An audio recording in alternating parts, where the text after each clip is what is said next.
Welcome into the Talkin Tide podcast on the Pigskin Podcast Network. I'm Chase Goodbread, the sports columnist with the Tuscaloosa News. I'm joined, as I always am, by Travis Reier, the senior analyst at BamaOnline.com. You can catch the Talkin Tide podcast at any podcasting app you prefer, including Apple Podcasts. Also catch us at our web host, which is megaphone.fm. online. You can get us on YouTube. You can get us on Facebook, just about anywhere you want. And of course, give us a follow on Twitter. That handle is Talkin_Tide, TALKIN_Tide. We forego the G with that handle. Here on Talkin Tide, a lot to get into.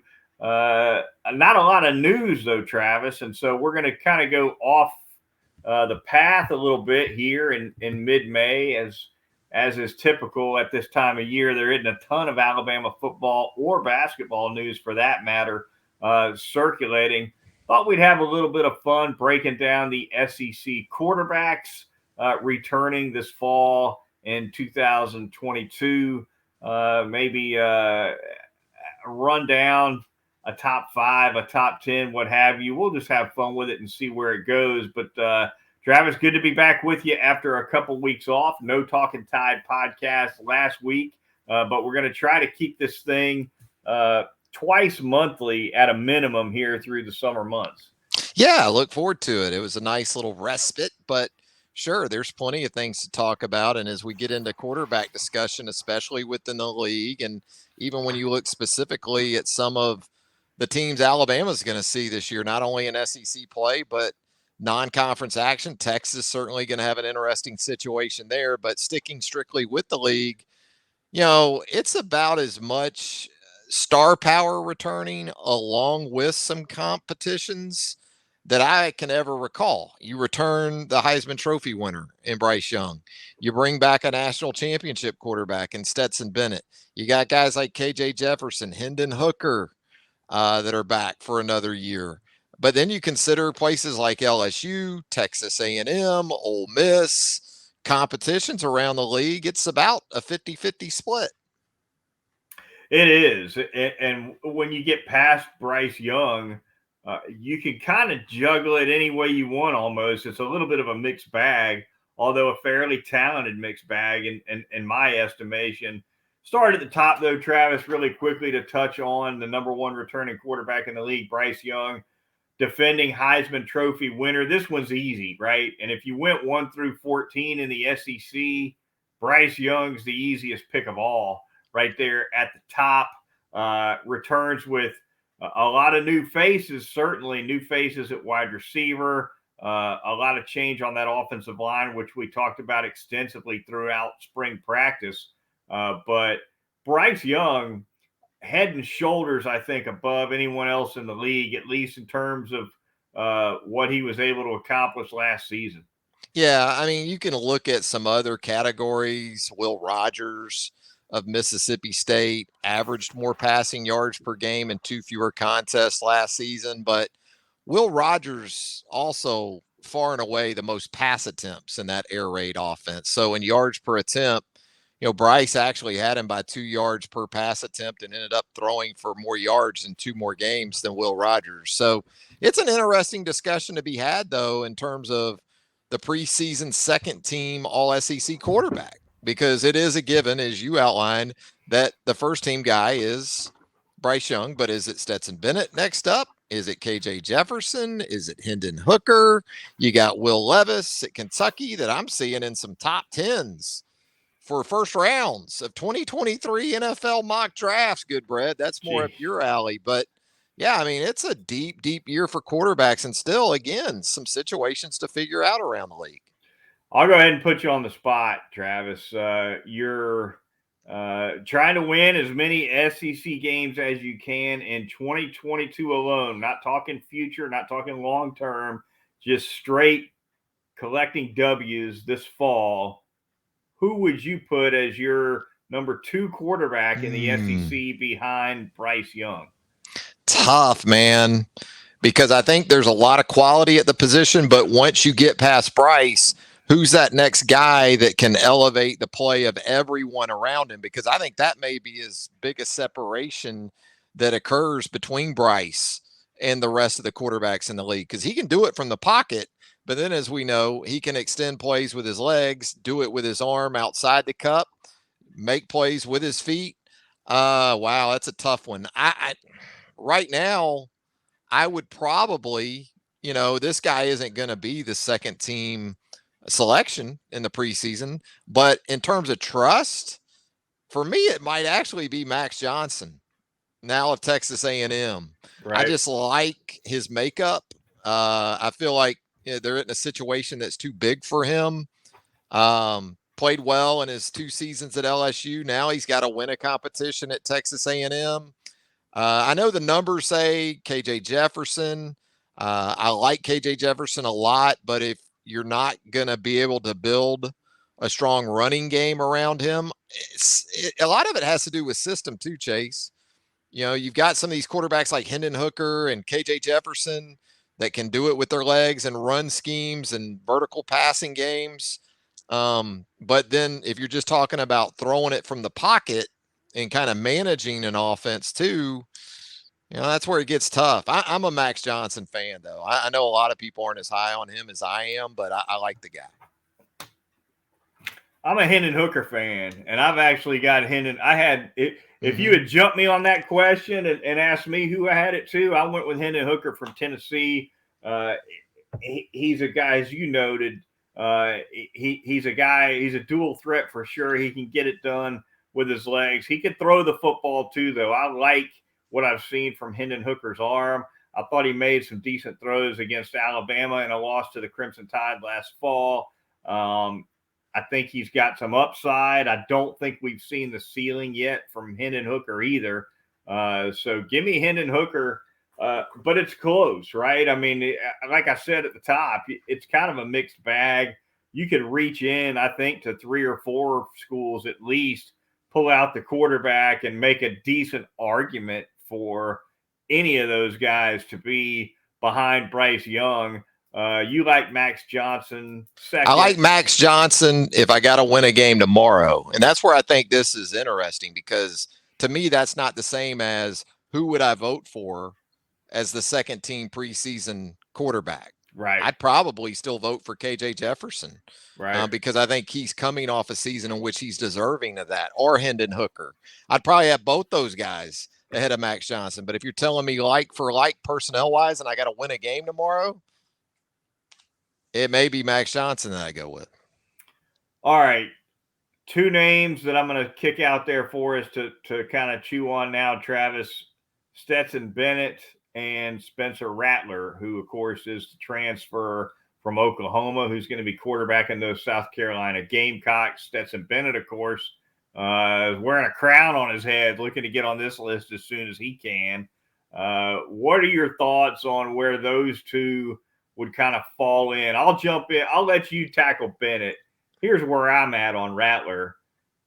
He lost his job in the Big 12, where it's not that hard on quarterbacks, right, in that league to throw for 303 touchdowns every Saturday. That league is so bad defensively. And look, I get it. Caleb Williams is a pretty special talent.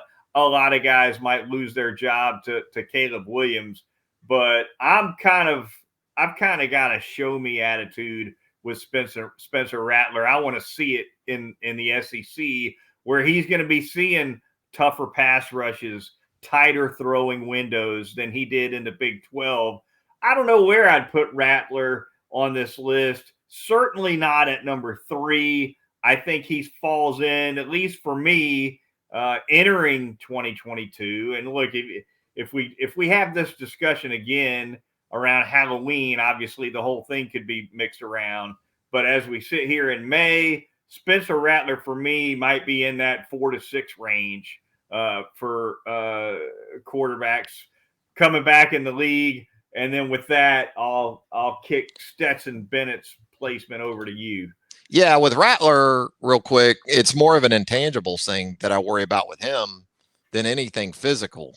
Can he get a team to truly believe in him? Does he have that sort of charisma, that personality, that win the team viability that we've heard Nick Saban talk about in quarterback competitions at Alabama? At South Carolina, it may not matter. They may just have to go with Spencer Rattler. As far as Stetson Bennett, the more I think about this guy, and more specifically, some of the reaction from that fan base to him, he is the Jay Barker of Georgia football. Yes. That's what he is. Yep. The guy wins a national championship, the first in 41 years for that program. And you've still got a lot of Georgia fans, or at least a decent number of Georgia fans that are, oh, man. You know, even his top wide receiver from last year left, you know, after winning a national championship to go play with Bryce Young. So I think if you're Kirby Smart, though, you love that because it's that sort of chip that drives this guy. And as much as anything, the most important pieces to that offense, in my opinion, for Stetson Bennett to have success will still be in place in 2022 because they'll still be capable of running the football and they'll still have 3 tight end sets. They'll have their top 2 tight ends, and then they've added Eric Gilbert, another tight end. So they're going to be tight end centric, almost feels like training wheels on the sides of that offense, doesn't it, with those tight ends?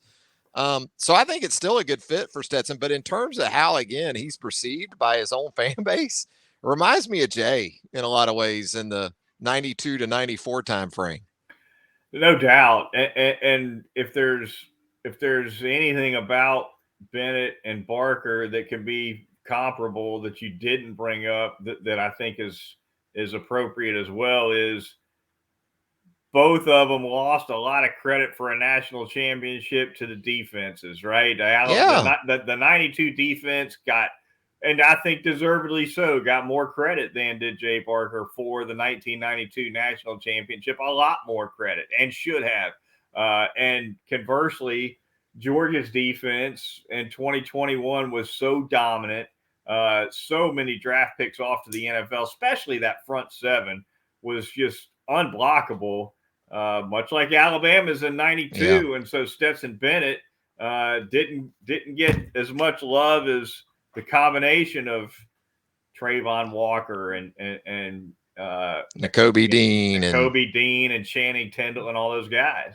No, and you don't want to see this happen to Stetson Bennett, but maybe the only way for him to get his just due would be for him to be out for an extended stretch in 2022, just like Jay.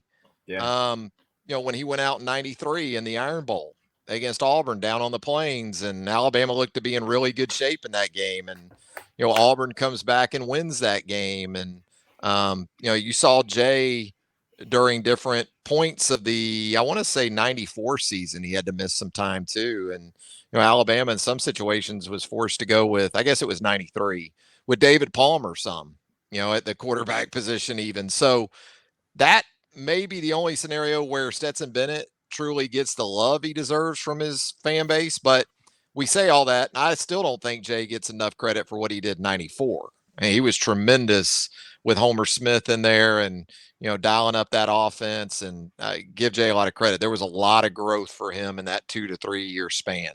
Completely different quarterback in 94. Yep. Than he was in 92. Todrick Malone, Rod Rutledge, those cats. Yep. They got it done. All right. A few other quarterbacks we'd probably be remiss not to bring up. You already brought up KJ Jefferson from Arkansas.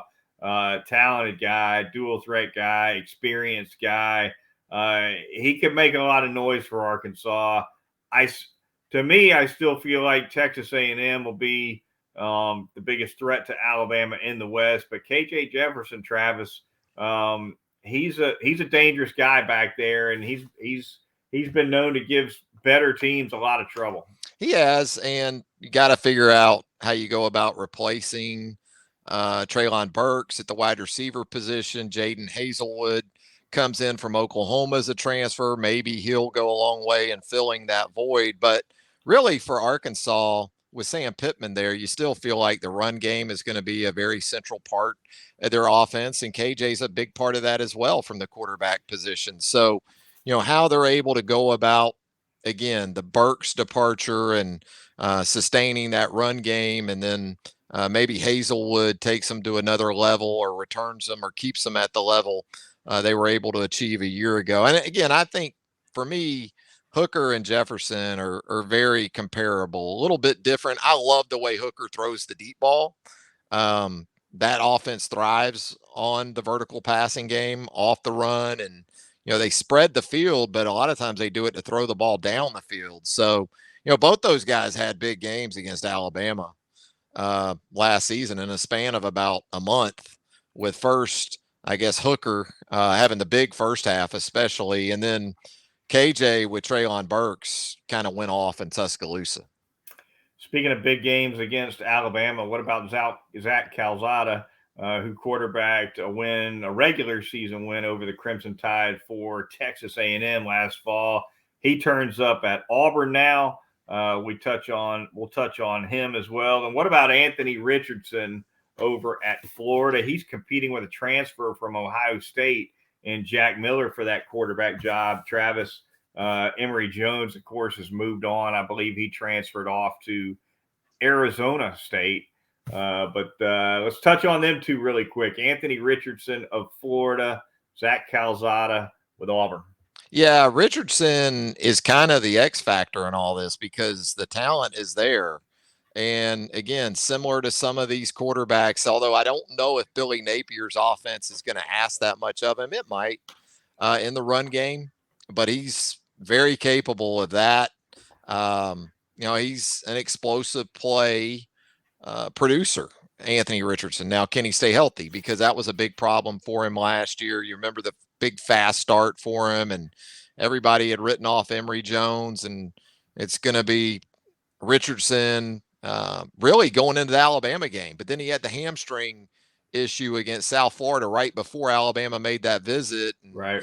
Didn't really see him down there. So, no, he's got all the potential in the world, the skill set that you love in the quarterback position in this era of quarterback play. And, when you look at Auburn, TJ Finley's kind of standing there like, well, I know Zach Calzada's come in from Texas A&M, but I'm kind of the guy right now anyway. So that'll be an interesting, again, does he stay the guy? One of those things where I think even going into the season with a couple of these, and I love Max Johnson, but I'm going to tell you, Connor Weigman, the freshman at Texas A&M, it's not a matter of if he'll be the starting quarterback at Texas A&M. It's more about when, and that's not good news for Haynes King, who was the starter week 1 for the Aggies a year ago before being injured. So, man, you got some great storylines at the quarterback position between Auburn, Ole Miss, A&M, LSU with Miles Brennan going in the portal, coming out of the portal. Now he's in a battle with Garrett Nussmeier and Jaden Daniels coming in from Arizona State, man. It's a deep, deep year for quality quarterbacks. That freshman from A&M made some throws in that Aggie spring game, Travis. Pro throws. And jumped out. Yeah, I watched him in the Under Armour game back in early January, and it was like, there's these other quarterbacks in this game, and then there's Connor Weigman. It's kind of reminiscent of Brody Croyle a little bit in terms of just being able to rip it. All right, the Talkin Tide podcast on the Pigskin Podcast Network. Moving on really quickly, going to tell you a little bit about our sponsors.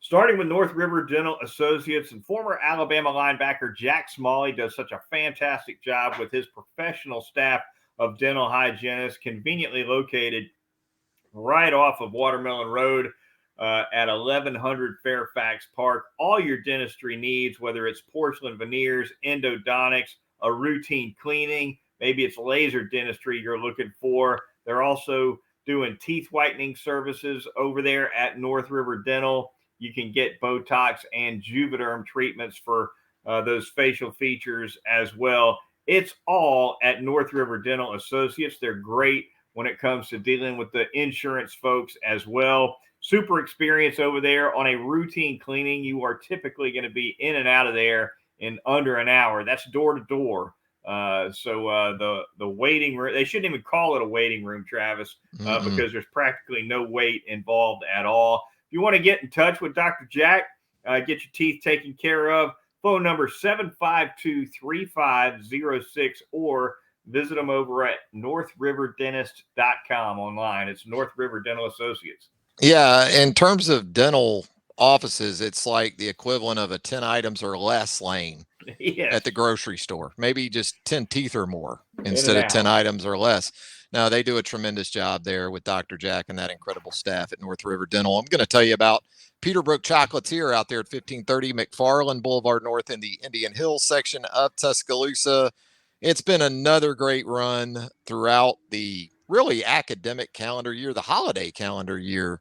You know, when you think about, you get into the fall and Thanksgiving and then the Christmas season and turn right around and Peterbrook Chocolatier's there for you. When Valentine's rolls around in February, you get into Easter and Mother's Day. Hey, you got Father's Day coming up real soon. Next up, I know Goodbread.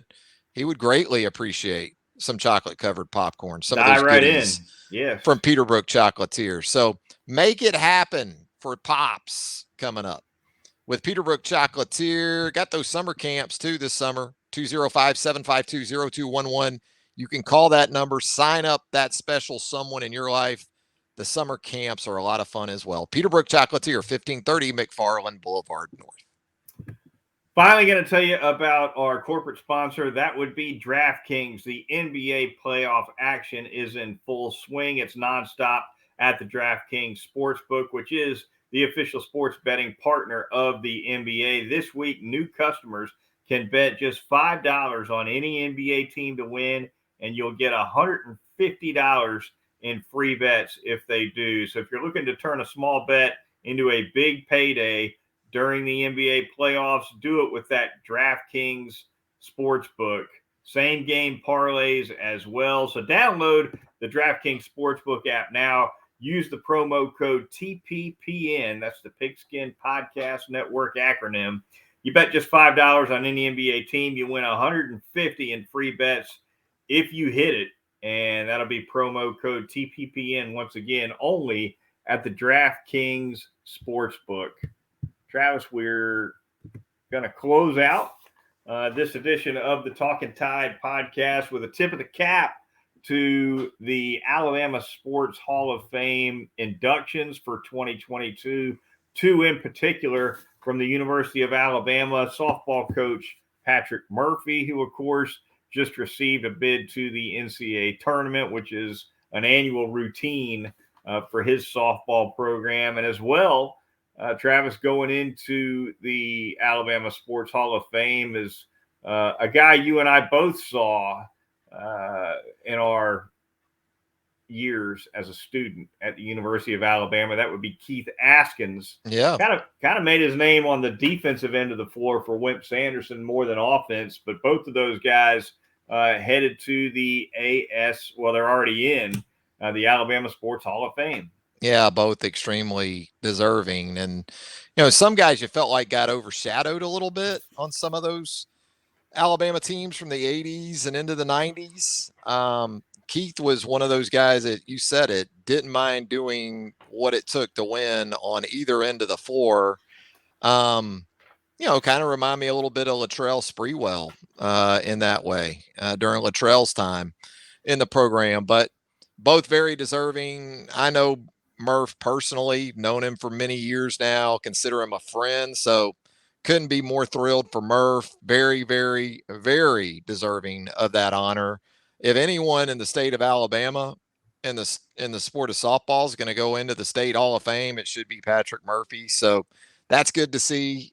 Again, as you said, another top 8 national seed, as we learned earlier this evening for this Alabama softball team.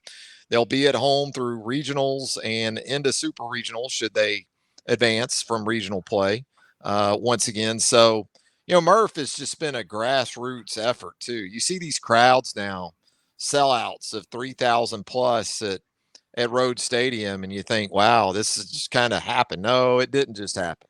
I mean, for where they've come from basically playing at one of the public parks to what they do now, grassroots, best way to describe it. There's been many, many times where I know Murph and his players go out and hand deliver season tickets to season ticket holders. That's the type of relationship they built between that program and the fan base. And, now it's undeniably the top fan base in college softball and certainly one of the top 5 or 6 programs in college softball. Of the 8 people that went into the Alabama Sports Hall of Fame here in 2022, Patrick Murphy, the only one who's still active doing what he does, whether it's as an athlete, as a coach, what have you. That says something that he's not even done yet, Travis, and he heads into the Alabama Sports Hall of Fame. The other 6 inducted: Doyle Alexander, former Atlanta Brave, former Detroit Tiger, goes in to the Hall of Fame as well. Phillip Rivers, an Alabama native, outstanding future Hall of Fame quarterback as well. Justin Tuck, NFL pass rusher. Jake Peavy, the former San Diego Padres right-hander. Rusty Greer, ex-MLB hitter.